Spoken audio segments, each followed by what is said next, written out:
Romanos capítulo 12, essa é a nossa jornada em Romanos, carta de Paulo aos Romanos. Nós vamos ver o verso 1 e o verso 2.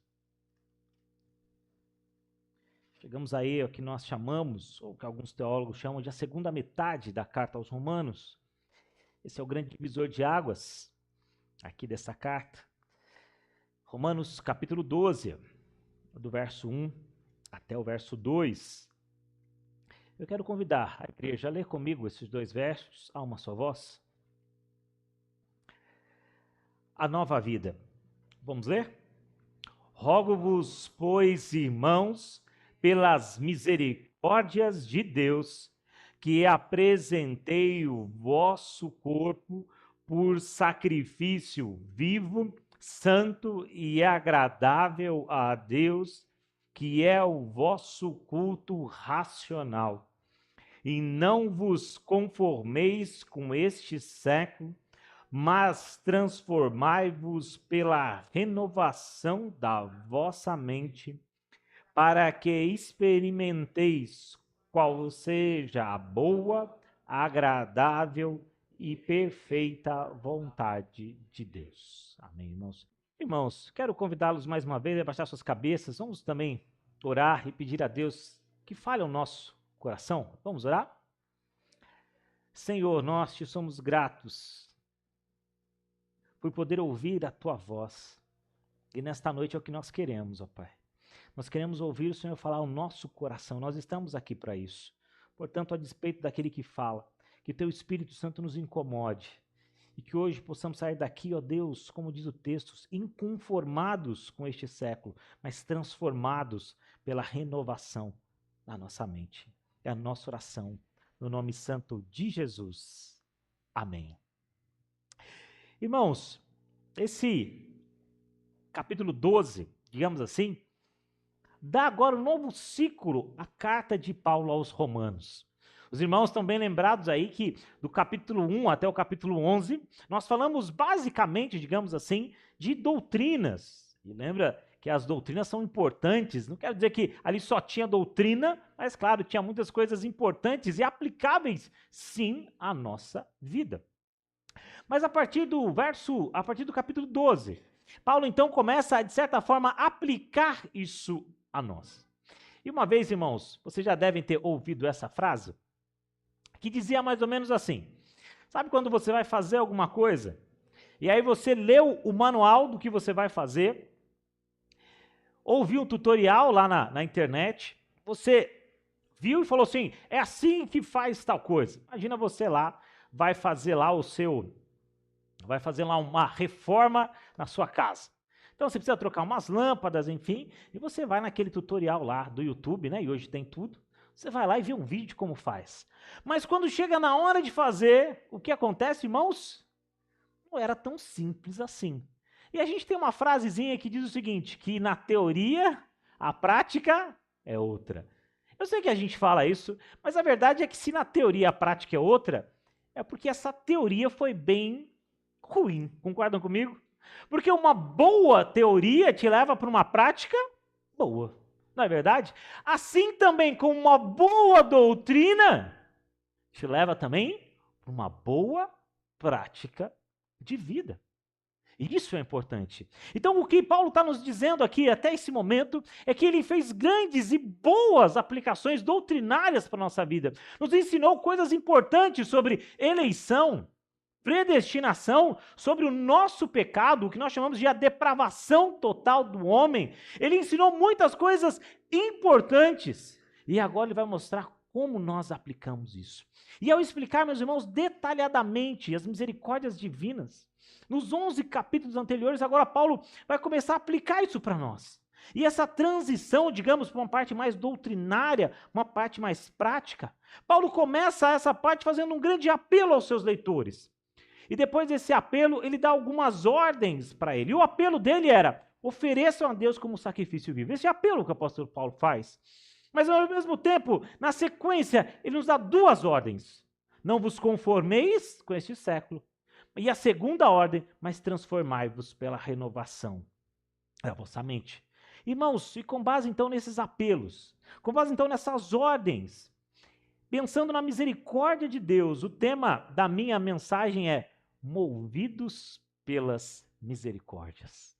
Movidos pelas misericórdias. Esse é o tema. E por quê eu estou falando de misericórdia? Porque quando ele começa então esse primeiro ponto, ele diz o seguinte: rogo-vos. E aqui essa palavra ela é importante para nós, porque traz para nós um apelo. Paulo está dizendo, olha, diante de tudo o que nós vimos até agora, de como Deus foi gracioso com o seu povo, de como Deus viu os pecadores, e a gente viu isso lá em Romanos 3, 23, o que está escrito lá, porque todos pecaram e carecem glória de Deus. E ele fala isso de quem, irmãos? Dos judeus. Ele faz isso de quem, irmãos? Dos gentios. E ele diz, esse povo pecou, eles estavam destituídos, portanto, de Deus. Mas Deus fez algo extraordinário, que muda o destino dessas pessoas. Ele traz, ele perdoa, ele elege aqueles que são seus. E traz então para eles. E ele diz então, por isso eu estou rogando para vocês. E eu rogo, pois, pelo quê? Pelas misericórdias de Deus. E o que são as misericórdias de Deus? Tudo isso que nós vimos. Como Deus, em amor, trouxe para ele um povo, agora para ser seu povo. E se nós pensarmos aqui, irmãos, talvez na ideia no começo, Israel não era o povo, digamos assim, mais importante da sua época. Não é verdade? Era um povo basicamente pastoril, de agricultura. Se você, talvez na escola, é bem possível que você estudou muito pouco sobre a história de Israel. Porque diante de histórias como grandes nações, como o Egito, como Roma, Israel é um pontinho. É pequeno. Isso, de certa forma, ilustra também aqueles que são de Deus. No sentido, irmãos, de que Deus chama para si para mostrar que Ele é todo-poderoso. Para mostrar que o mérito não está nas pessoas que Ele chama, mas o mérito é todo de Deus. Ele nos chamou e o apóstolo Paulo então apela para essas misericórdias. Vocês devem compreender então que vocês foram alvos na misericórdia de Deus. E agora, sabedores então, irmãos, de que essa misericórdia nos alcançou. Sabedores de que nós fomos agora alcançados por essa graça do Senhor. Ele diz, chegou o momento de vocês apresentarem o vosso corpo, sacrifício vivo, santo e agradável. E o que seria isso? Irmãos, a gente entende, e para a gente poder lembrar um pouco disso, a gente tem que entender o que significa sacrifício no Antigo Testamento. Sacrifício, meus irmãos, tem a ideia aqui de um ato expiatório. Para que então os sacrifícios serviam? Eles serviam para que o povo alcançasse o perdão e a aceitação que era exigido pela lei. Aquele que pecou devia então apresentar um sacrifício ao Senhor. E essa era a ideia do culto no Antigo Testamento. O culto no Antigo Testamento, então, trazia para aquele momento no altar, e ali era o altar mesmo, onde era se oferecido sacrifícios, não é a plataforma aqui da frente, mas era um altar. Nesse altar, então, chegava-se um animal, lá lembre-se, um animal que devia ser macho e sem defeito. Ele então era o que, irmãos? Sacrificado. E depois do sacrifício ele era o quê? Queimado. E a ideia é de que, então, o cheiro disso chegava aos céus como um aroma agradável. Essa é a ideia do sacrifício.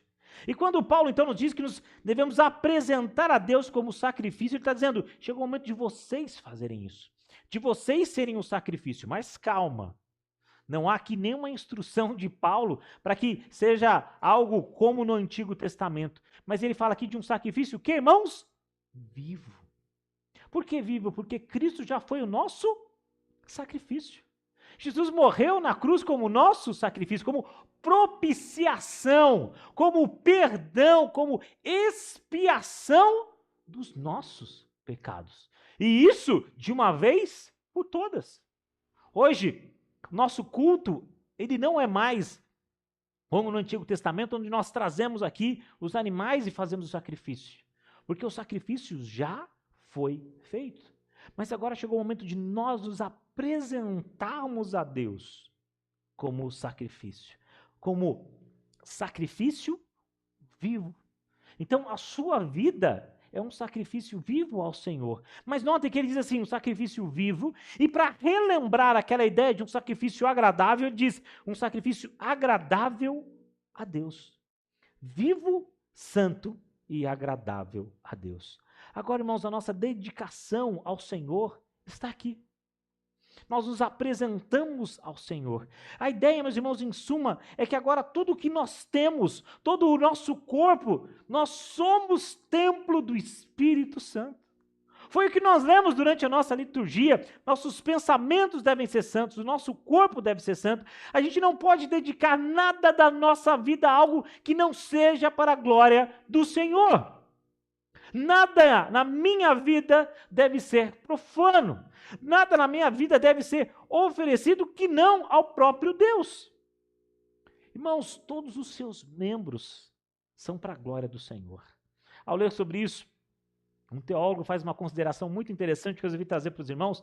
Ele diz o seguinte: se tudo é para o Senhor, então os nossos olhos não são para a concupiscência, não são para olhar as coisas ruins, mas os nossos olhos são para a leitura, exame da palavra do Senhor. Os nossos ouvidos não devem ser rápidos para ouvir a voz que não é do Senhor, mas nosso ouvido deve estar sempre atento à instrução divina e a desviar-nos das tentações e bajulações. As nossas mãos são para o trabalho. O Senhor nos disse: aquele que furtava, não furte mais, antes trabalhe com as próprias mãos, fazendo o que é bom. Então a minha mão é para o trabalho, é para ajuda, é para abençoar. Os meus pés é para a glória do Senhor. Jesus disse: estive doente e me visitastes, estive na prisão e fostes me ver. A ideia é de que agora nós temos uma motivação. Os nossos pés agora são para a glória do Senhor, para abençoar aqueles que estão no reino de Deus. E para aqueles a quem nós também evangelizamos. A nossa boca, da mesma forma, quando ele diz: não sai da vossa boca nenhuma palavra torpe, mas só a que for boa para promover a edificação, que ministre a graça aos que ouvem. Muitas vezes a gente aplica esse versículo só à ideia de falar palavras que nós chamamos de palavrão. O crente não fala palavrão porque diz lá em Efésios: não sai da sua boca nenhuma palavra torpe. Mas note que torpe aqui tem um significado maior. Não é só a ideia de uma palavra ruim, digamos assim, como palavra suja, digamos, no nosso vocabulário, mas palavras que edifiquem, palavras que deem consolo, palavras que possam abençoar a vida das pessoas. Por isso, irmãos, devemos cuidar do nosso coração. Provérbios diz que a boca fala do que o coração está cheio. A nossa vida, então, é um sacrifício vivo para agradar ao Senhor. E quando eu disse às crianças, é claro, a gente não pode dar nenhum presente a Deus, eu sei disso, mas tentando talvez ilustrar esse princípio às crianças, a ideia de presente é a nossa vida para o Senhor. É tudo o que nós temos para a glória do Senhor. Fazendo assim, meus irmãos, nós consideramos a nossa obrigação de nos apresentar para o trabalho do nosso Mestre. Se Jesus, meus irmãos, dedicou o seu corpo e vida na morte, e aos interesses para nossa salvação, nós devemos nos apresentar agora vivo sim, santo e agradável. Esse é o serviço ao qual Deus nos chama aqui. E a ideia aqui é de que o corpo significa aqui o homem por completo. Tudo é do Senhor, os nossos pensamentos são do Senhor. O nosso corpo é do Senhor, o nosso trabalho é do Senhor.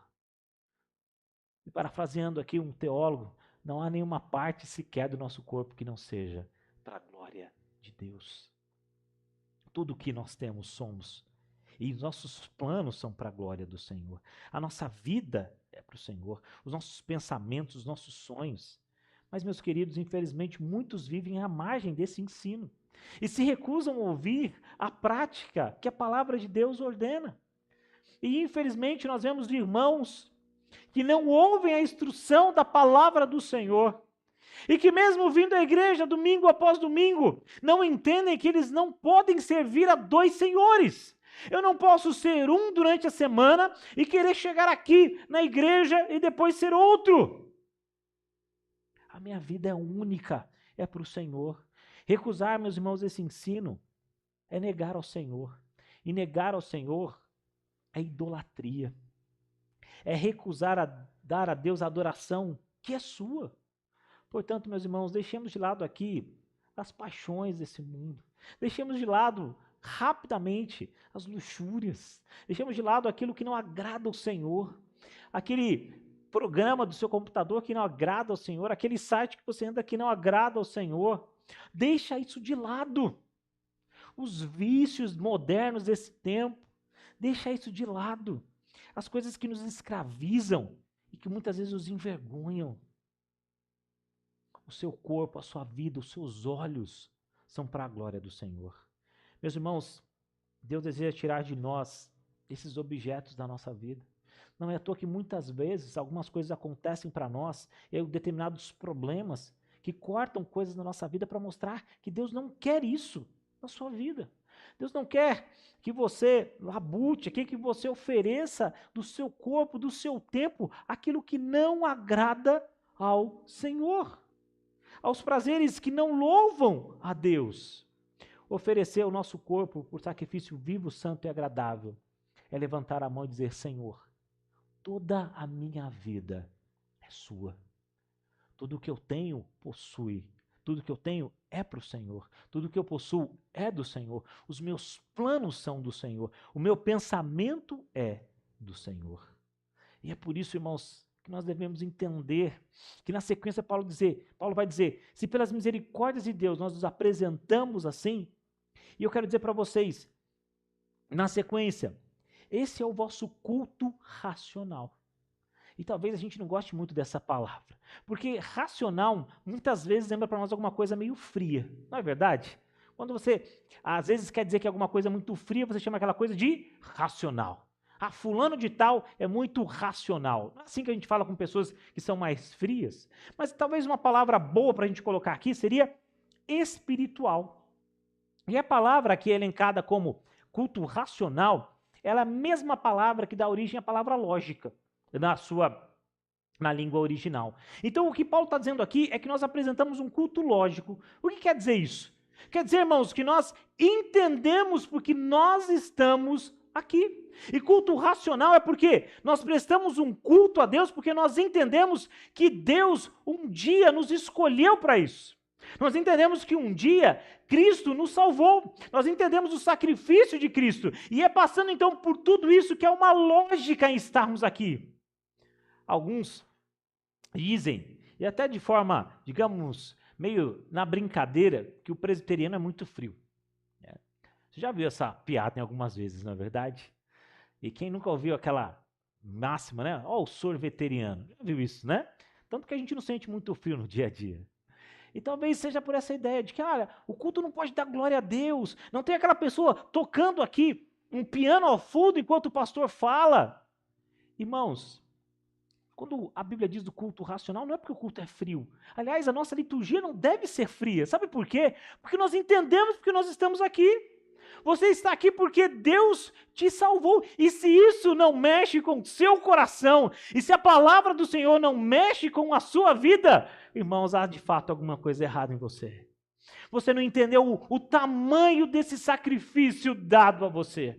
Você não entendeu o quanto Deus é grandioso. E se nós lembrarmos o que nós vimos exatamente no domingo passado, quando Paulo faz o que nós chamamos de uma doxologia, lembra? Ele diz a profundidade da riqueza, da sabedoria, do conhecimento de Deus, quão insondáveis são os seus caminhos, quão inescrutáveis os seus juízos. Quem conheceu a mente do Senhor? Paulo está nos trazendo a reflexão, irmãos, que nosso culto, ele não é frio, porque nós estamos aqui pela graça do Senhor. Não precisa ser um culto quente, aquele que dá glória a Deus de 5 em 5 minutos. Não é um culto quente aquele em que os instrumentos estão a todo vapor, mas o culto é vivo porque nós entendemos a graça de Deus operando sobre as nossas vidas. E isso, meus irmãos, por si só, é a lógica de estarmos aqui. Quando nós iniciamos o nosso culto, nós iniciamos fazendo o quê? Adorando ao Senhor. Mas ao adorar ao Senhor, nós lembramos de quem nós somos. E depois da adoração nós temos um momento nós chamamos de contrição ou de perdão de pecados. Porque diante da majestade de Deus nós reconhecemos que nós somos pecadores. Mas ao mesmo tempo nós reconhecemos que ainda pecadores, nós somos justificados em Cristo. Nós somos aceitos em Cristo. E isso nos leva então ao louvor. E nós então cantamos, embora o louvor não seja só cantar, mas nós cantamos aqui, meus irmãos, uma lógica no nosso culto. Portanto, não é um culto frio, mas é um culto lógico. É um culto a que nós podemos dizer tranquilamente um culto espiritual.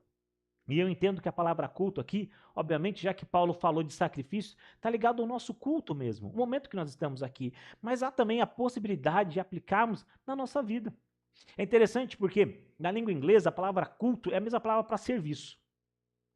Quando eles querem dizer culto e serviço, tem a mesma ideia. Porque culto é um serviço que nós fazemos a Deus. E a gente pode aplicar porque a nossa vida é um culto a Deus.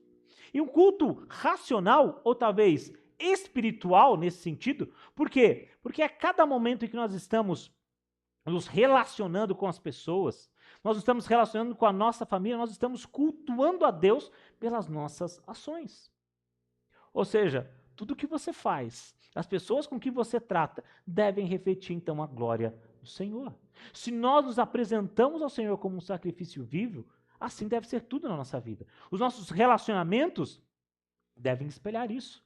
O nosso momento, ou o nosso relacionamento com o trabalho, deve também espelhar isso. Tudo que nós fazemos deve espelhar a glória do Senhor para as nossas vidas. Portanto, não há frieza aqui. Pelo contrário, nós entendemos por que nós estamos aqui. Porque um dia eu e você fomos alcançados pela verdade, pela mensagem salvadora do Evangelho de Cristo Jesus. Mas esse é o momento em que Paulo roga. Mas lembra que eu disse que Paulo roga, e na sequência ele dá duas ordens aqui. Ou faz dois pedidos, mas sendo ele apóstolo, o seu pedido e a sua ordem estão aqui elencados da mesma forma. E ele diz então no verso 2, e não vos conformeis com este século. Após o apelo de Paulo para nos apresentar em sacrifício vivo, santo e agradável, vem a primeira ordem do apóstolo Paulo. Não vos conformeis com este século. E a palavra conformar ela é importante para o nosso texto aqui, porque conformar significa entrar no esquema, assumir a forma. Lembra lá? Até a ideia, né? Formar, ou seja, colocar na forma. É como se a gente espremesse alguma coisa para colocar lá, para caber certinho lá. Essa é a ideia. E a primeira ordem, então, de Paulo é o não ao conformismo. A nossa dedicação ao Senhor implica em nossa não conformidade com este tempo. E a palavra século aqui está sendo usado no contexto de o mundo e os seus ditames, ou o mundo sem Cristo. O mundo, e nesse sentido, o mundo fora de Deus, como ele vive. E aqui claramente a gente pode interpretar como o mundo caído. A nossa conduta, meus irmãos, não deve ser do padrão desse tempo, mas a nossa conduta deve ser segundo a vontade de Deus. E não vos conformeis com este século, ou talvez com este mundo. O contexto aqui é do sistema de valores professados para aquelas pessoas que não só desconhecem a Deus, mas vivem ao seu bel prazer. Vivem como se o seu Deus fosse a sua barriga. Vive como se o seu Deus fosse o seu prazer. Vive como se o seu Deus fosse as coisas dos quais ele, pelo pecado, gosta. Então a ideia de mundo aqui consiste essencialmente em fazer o que está na moda desse tempo.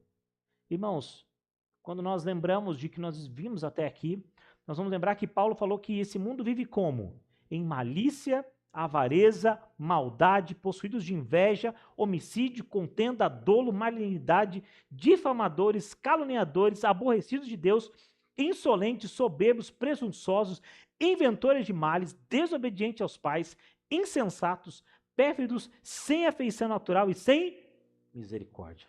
Romanos capítulo 1, versos 29 a 31. Esse é o modus operandi desse tempo. É assim que esse tempo vive. Portanto, não devemos agora nos conformar com essas ideias mundanas e prevalecentes. Mas é muito comum a gente dizer assim, mas se todo mundo faz, e a gente precisa ser aquela mãe, né? Mas você não é todo mundo. Você não é desse tempo. Você não tem que se conformar com essas coisas. Tem que nos trazer, sim, meus irmãos, uma revolta santa para as coisas que não agradam ao Senhor. Tem que sim trazer-nos inconformismo ao vermos violência na TV, porque isso não agrada ao Senhor. Tem que nos trazer sim inconformismo quando as pessoas mentem, e isso não agrada ao Senhor. Tem que nos trazer inconformismo quando nós vemos injustiça praticada pelos magistrados, porque isso não agrada ao Senhor. Eu não me conformo com isso. Eu não aceito essas coisas. O que Paulo está dizendo para nós é isso, o que a palavra está dizendo para nós é que não nos conformemos, meus irmãos. Não adianta se o mundo todo falar isso, que o mundo fale, mas isso não é a verdade. Pastor, mas nós sabemos hoje que a verdade, ela é moldada. Nós vivemos um tempo de uma verdade líquida, e alguns autores trazem essa concepção. Ou seja, isso é verdade para você, mas não necessariamente é verdade para outra pessoa. E a gente começa então a relativizar. Isso é mal? Não, isso não é mal. Depende de quem olha. E conceitos então como esses vão entrando. E a gente vê cristãos defendendo coisas que seriam absurdas de pensar. Nós vemos pessoas que se dizem cristãs defendendo o assassinato de crianças no ventre da mãe. Pastor, mas esse nome é muito forte, né? Vamos dar um nome mais bonitinho? Vamos falar aborto. O que é o aborto, irmãos? É o assassinato de crianças que não podem se defender. E eu posso me conformar com isso? Eu posso me conformar com este século? Eu posso me conformar com esse tempo? Eu posso me conformar com as coisas que aqui estão? Olha ao nosso redor. Nós estamos na região sul de São Paulo, que muitas vezes a violência acontece, meus irmãos, no portão da nossa casa. Mas a gente não se conforma com isso. A gente está numa região que, infelizmente, sofre com a violência, tráfico de drogas e outras coisas. E eu não posso me conformar com isso.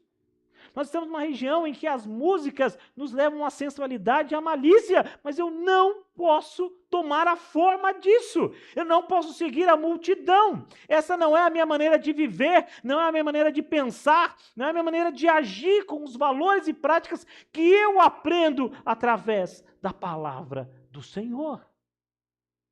Eu não me conformo e não devo tomar essa forma. Pastor, então o que nós temos que fazer? E Paulo vai dizer, essa é agora a segunda ordem de Paulo. Qual foi a primeira ordem de Paulo? Não vos conformeis. E qual que é a segunda ordem de Paulo? Se eu não vou me conformar, eu vou fazer o quê? Transformar. E não vos conformeis com este século, mas. E aí, irmãos, quando esse mais aparece, deve ser alvo da nossa grande atenção. Mais o quê? Mais transformai-vos. Na sequência, a segunda ordem, transformai-vos pela renovação da vossa mente. Irmãos, muitas vezes nós estamos talvez mergulhados na nossa cultura. E às vezes nós não vemos o pecado da nossa cultura.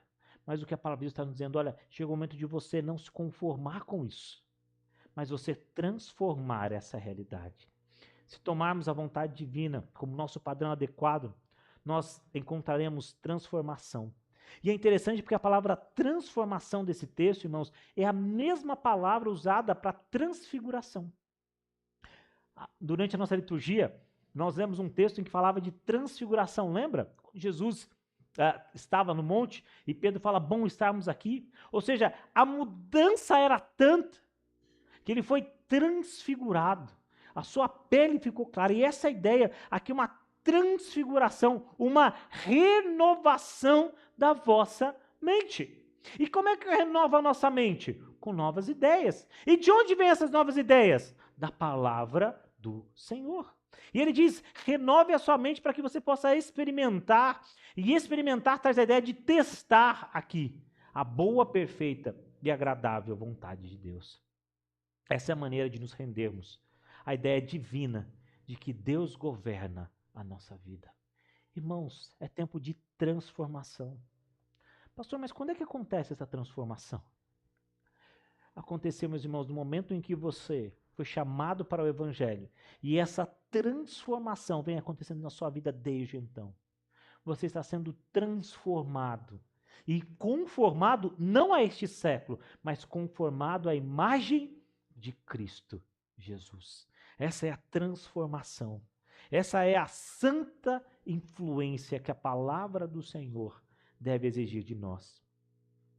Nos tornamos mais originais, e no melhor sentido desse termo, quando saímos da moda desse tempo e seguimos a vontade do Senhor. Aliás, o Senhor Jesus nos ensinou isso. Quando ele estava aqui, ele disse que não queria ser original, mas ele disse que o filho nada pode fazer de si mesmo, senão aquilo que o Pai o ordenou a fazer. João 5,19. Você quer ser um crente original? Busque os preceitos divinos para a sua vida. Assim, meus irmãos, será conosco. Se nós entendermos e formos conformados a isso. Quando eu estava pensando nessas duas ordens do apóstolo Paulo, eu comecei a pensar como essas ordens são aplicadas na nossa vida. E eu queria trazer aqui pelo menos 2 exemplos que podem nos ilustrar um pouco dessa ideia. O primeiro deles, talvez tenha muito a ver conosco. Imagine que você está na fila do metrô. A fila do metrô vai se formando, né? E você então chegou lá e você está na fila para embarcar. Obviamente, né? Quando você vai mais para frente, as pessoas vão embarcando e você então vai seguindo aquele caminho. Mas notem, irmãos, qual é o seu sentimento quando você está na fila certinho e de repente entra alguém, um cidadão, para não falar um outro nome, cortando a sua fila? Certamente você diz o que para ele? Deus te abençoe. É exatamente o que você não diz a ele, não é? Mas o que a palavra de Deus nos diz? Esse agora é o momento do quê, meus irmãos? De nós não nos conformarmos, transformarmos a nossa mente e dizer o quê? Vai com Deus. Não vou ficar bravo com ele. Eu sei que essa não é uma situação fácil. E olha que eu tenho passado por isso todos os dias. É a mesma ideia de quando você está na fila com o seu carro. Você está ali, todo mundo está entrando na rua e você então está naquela fila, esperando o seu momento de entrar, mas de repente vem aquele cidadão abençoado e passa pela fila do ônibus e entra bem na sua frente. E você diz o que para ele mais uma vez? Deus te abençoe. Deus guie a sua vida. Irmãos, é claro que é um tanto quanto cômico algumas questões, mas é assim que nós nos transformamos. É naquele momento em que talvez aqui, e ontem a gente falou um pouco sobre isso no encontro de casais, em que você não concordou muito com o que a sua esposa falou, ou você não concordou muito com o que o seu esposo falou, e você então já vai dar aquela resposta ríspida que você, de certa forma, já vem fazendo há algum tempo. Mas você se lembra o que a Bíblia diz? Não tratei a vossa esposa com amargura. O que você está fazendo aqui? Estou reprogramando. Estou reiniciando aqui o drive. Eu estou me transformando. Instalando aqui um drive novo, né? Essa é a palavra do momento. Fala, não vou tratar minha esposa com amargura. Eu sei que isso não é o que eu quero. Eu sei que isso não é como eu gostaria que acontecesse. Mas esse é o momento do quê, meus irmãos? Respirar. Não vou tratar minha esposa com amargura. Vou falar de forma doce. Talvez não seja nem o momento de eu falar agora. Deixa passar alguns minutos. Respira fundo, né?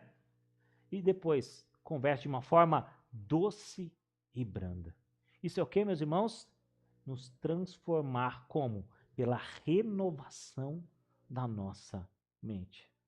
Ah, pastor, é difícil demais. Ah, pastor, você está falando aí, mas não sei se vai dar não, porque a coisa lá em casa tá feia. Eu briguei com meu esposo, chutei o gato, bati no cachorro. Irmãos, é assim que a palavra de Deus quer de nós. Pessoas inconformadas com esse tempo e transformadas pela renovação da nossa mente. Sabe por que eu estou dizendo isso, irmãos? Porque eu estou rogando pelo que aconteceu na sua vida. Eu estou rogando pelas misericórdias de Deus. Quando Deus te chamou ao evangelho, você deixou de ser aquele de outrora. Eu não sou mais o Samuel de antes, mas agora eu sou um novo no Senhor. Eu já não sou mais o Jacó, mas agora eu sou Israel. Eu sou uma nova pessoa. Eu tenho um novo nome em Cristo. E agora eu sou inconformado e transformado com esse tempo. É isso que Paulo quer nos dizer então, meus irmãos. E quando nós fazemos isso, ele diz agora no finalzinho do verso 2, e assim nós fazemos o quê? Nós experimentamos o quê? Qual seja a boa, agradável e perfeita vontade de Deus. Olha, eu sei que não é fácil. Quando a sua esposa faz alguma coisa que talvez você não gostaria, e você respira fundo. Mas já parou para pensar no resultado disso? Você evita contendas na sua casa. E como isso é bom, irmãos? Como é bom viver numa casa onde há paz. Como é bom viver numa casa onde há comunhão. Nós experimentamos o quê? A boa, perfeita e agradável vontade de Deus. É o que Paulo está nos dizendo. É o que a palavra nos instrui. Você não quer experimentar a boa, perfeita e agradável vontade de Deus? Então, está aqui o caminho. Está aqui o segredo para que isso aconteça também na sua vida. Quer dizer que a nossa mente é realinhada para pensar como o nosso mestre pensa. Podemos assim experimentar então a boa vontade dele. E experimentar essa vontade significa conhecê-la, entendê-la, prová-la. E, portanto, envolve a ideia de experiência, envolve a ideia de sentir a vontade de Deus. Irmãos, eu queria concluir aqui dizendo o seguinte, lembrando que nós vimos aqui, tentando compactar tudo isso em uma frase. Nós somos inteiros de Cristo. Nós apresentamos a Deus como sacrifício vivo, santo e agradável a Deus. Inconformados com esse tempo, mas transformados pela renovação da vossa mente. Assim, esse é o raciocínio de Paulo. Ou seja, com base nas misericórdias divinas, ofereça o seu corpo a Deus em sacrifício.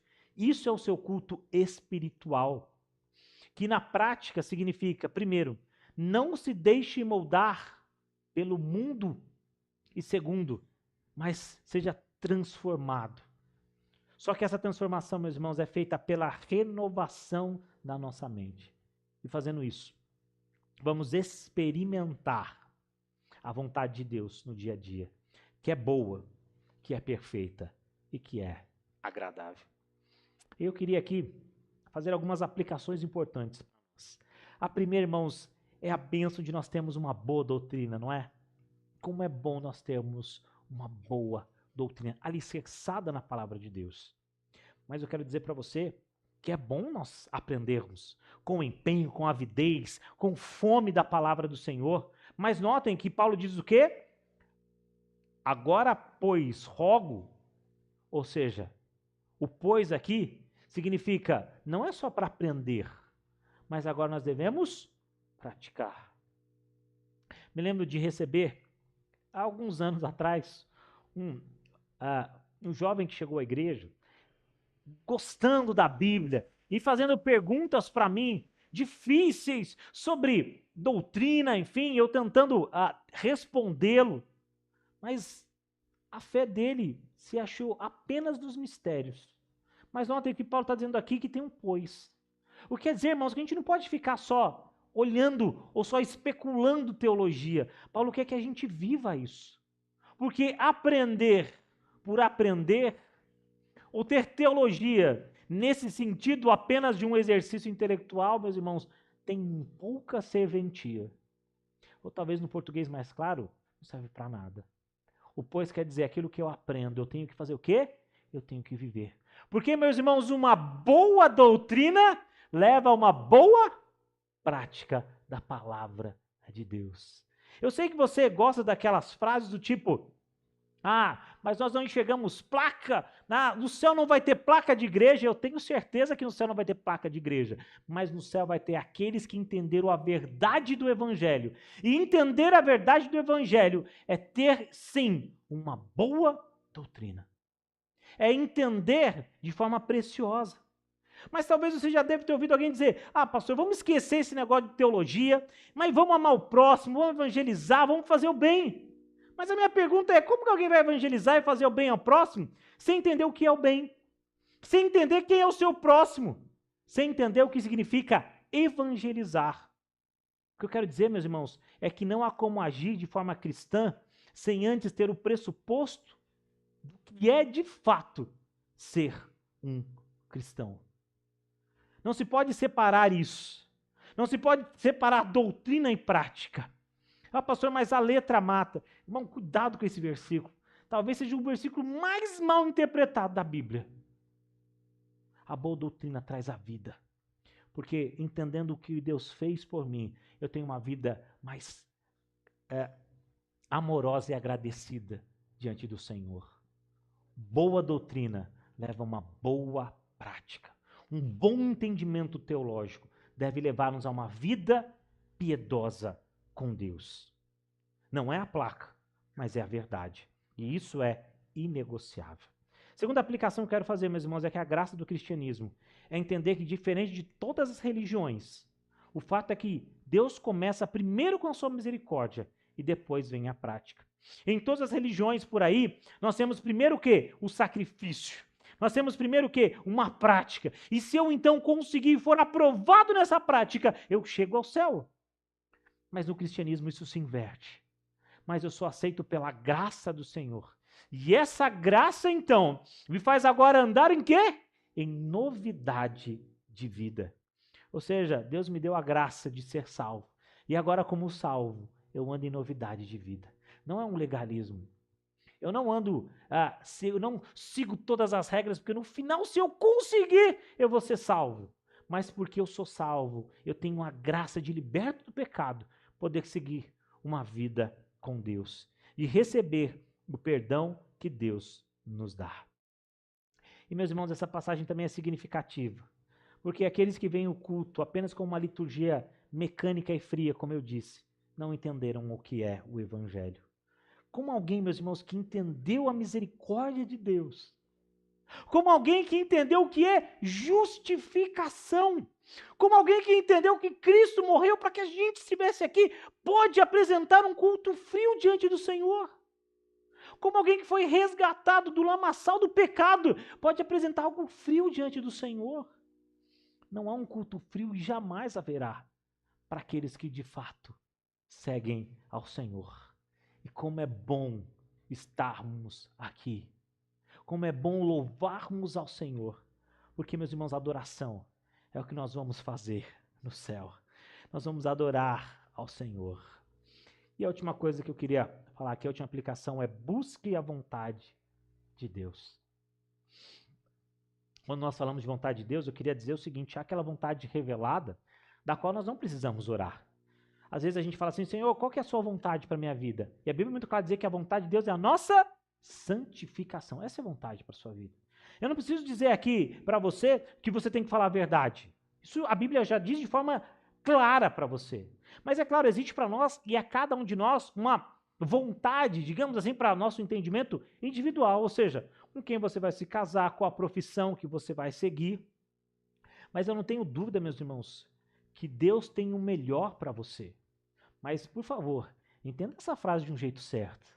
Eu não estou dizendo aqui que Deus tem o melhor para você no sentido de prosperidade, eu não estou dizendo que Deus tem o melhor para você no sentido de que tudo vai dar certo na sua vida, que vai ser bom tudo que você vai fazer, mas eu estou dizendo que quando você está no centro da vontade do Senhor, as coisas ruins podem acontecer, e é claro, e acontecem, mas tudo isso te leva a uma comunhão mais profunda com Deus. Até o meu sofrimento nesse momento, ele é pedagógico, porque ele me leva para mais perto do Senhor. Portanto, irmãos, quando eu digo que o Senhor tem o melhor para você, é porque a vontade dele é boa, perfeita e agradável. Que Deus nos abençoe e que a gente possa viver na vontade do Senhor, boa, perfeita e agradável. Amém.